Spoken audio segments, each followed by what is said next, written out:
This valuation slide captures Snap-on's story very well. This is a high-quality industrial compounder, but not a hype-driven growth stock. Snap-on is built around professional tools, diagnostics, repair information, equipment, and financing for vehicle technicians and industrial customers. The business is very different from a normal consumer tools company. It sells into mission-critical professional workflows, where reliability, service, brand trust, and financing matter a lot. Let's start with the past. From 2005 through the early 2010s, Snap-on was already a strong brand, but the market still valued it more like a cyclical industrial company. The 2008 to 2009 period shows the risk clearly. When auto repair demand, technician confidence, and credit conditions weaken, the stock can reset quickly.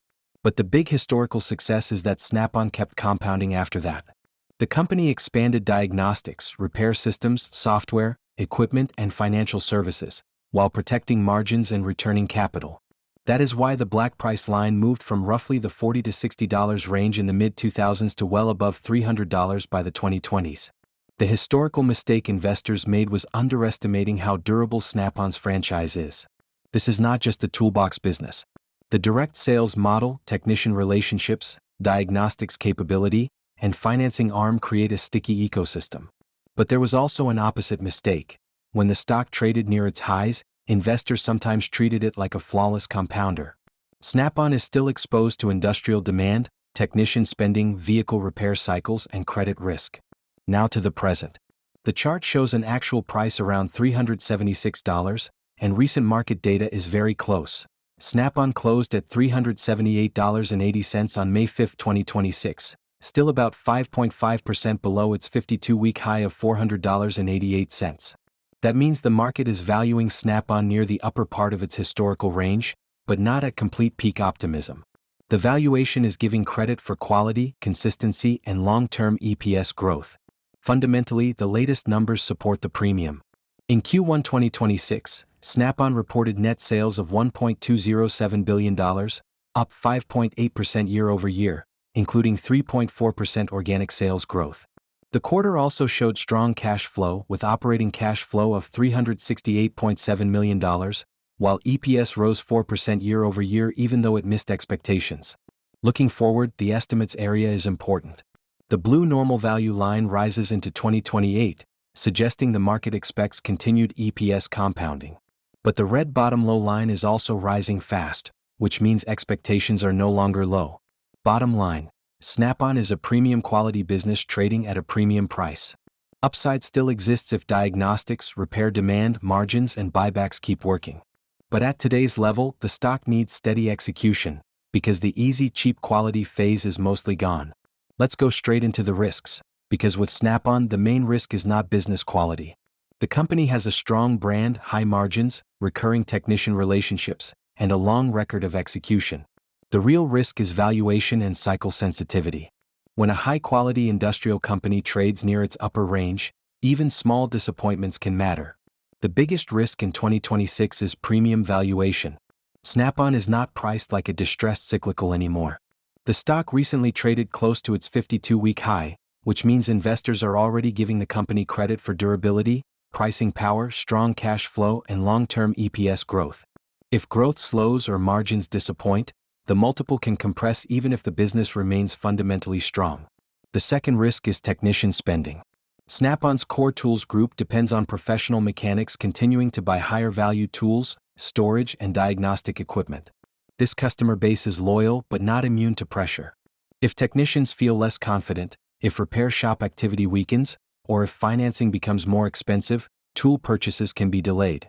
That would not destroy the business, but it could slow revenue and pressure operating leverage. Industrial demand is another risk. Snap-on serves aviation, defense, natural resources, and other industrial customers. These markets can be lumpy. If industrial customers become cautious with capital spending or inventory, Snap-on's commercial and industrial segment can soften. Financial services also deserves attention. Snap-on's financing arm is a key advantage because it helps technicians buy expensive tools and equipment. But credit is always a two-sided benefit. If delinquencies rise or customers become stretched, financing income and credit costs can become a risk. Margin pressure is another watch item. Q1 2026 results were strong, but the company still faces costs from materials, wages, freight, currency, and tariffs. Recent commentary noted that Snap-on continued to navigate tariffs, currency, and cost pressures while delivering record first-quarter sales. If costs rise faster than pricing, margins can compress. Technology disruption is also relevant. Automotive repair is becoming more digital, electrified, and software-driven. Snap-on has diagnostic strength, but competitors also want that space. The company must keep innovating to stay essential. Snap-on's risks are not about a weak business model. They are about expectations, end-market confidence, credit quality, and whether the company can keep converting a powerful franchise into steady EPS growth at a premium valuation. Now let's look at the opportunity side, because Snap-on's long-term story is stronger than just selling tools. The real opportunity is that vehicles, repair workflows, and professional service environments are becoming more complex. Complexity is good for Snap-on because professionals need better tools, better diagnostics, better information, and better equipment. In the short term, the first opportunity is operating momentum. In Q1 2026, Snap-on delivered net sales of $1.207 billion, up 5.8% year-over-year, with organic sales growth of 3.4%. That is not explosive growth, but for a mature industrial company, it is solid. More importantly, it shows that demand is still holding up despite a tougher macro environment. The second opportunity is diagnostics and repair systems. Modern vehicles are full of electronics, sensors, software, driver assistance systems, and increasingly electrified components. That makes repair more complex and raises the value of diagnostic tools, repair data, calibration equipment, and technician training. Snap-on is well positioned because it already has trusted relationships with professional mechanics and repair shops. Cash flow is another major opportunity. Snap-on's Q1 operating cash flow was $368.7 million, showing that the company continues to convert earnings into real cash. Strong cash flow gives management flexibility to reinvest, pay dividends, repurchase shares, support financing, and continue compounding per share value. Pricing power is also important. Snap-on's brand strength and direct sales model allow the company to defend premium pricing better than many industrial peers. Professional technicians are not only buying a tool, they are buying reliability, service, financing, and productivity.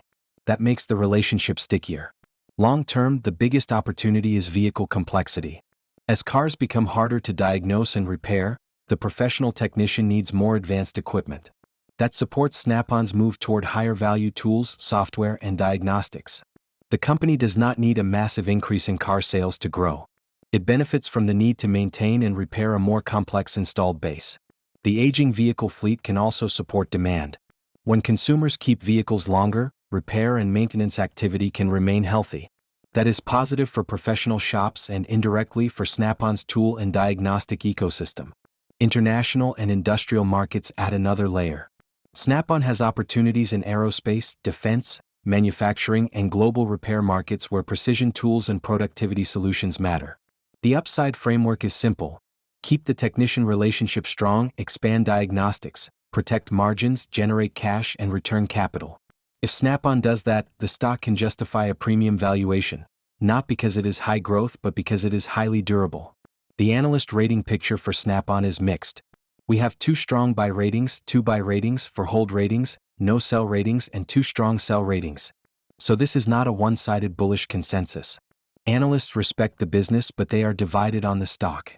The bullish side focuses on Snap-on's quality, a powerful professional tools brand, strong technician relationships, diagnostics growth, high cash generation, and a long history of margin discipline.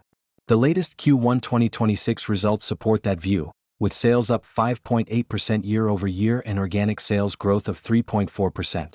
The cautious side is mostly about valuation and cycle risk. The stock recently traded near its 52-week high, which means investors are already paying for a lot of quality. If technician spending slows, credit quality weakens, or industrial demand softens, the stock could struggle even if the company remains strong. So the takeaway is this: Snap-on is a high-quality compounder, but not an obvious bargain.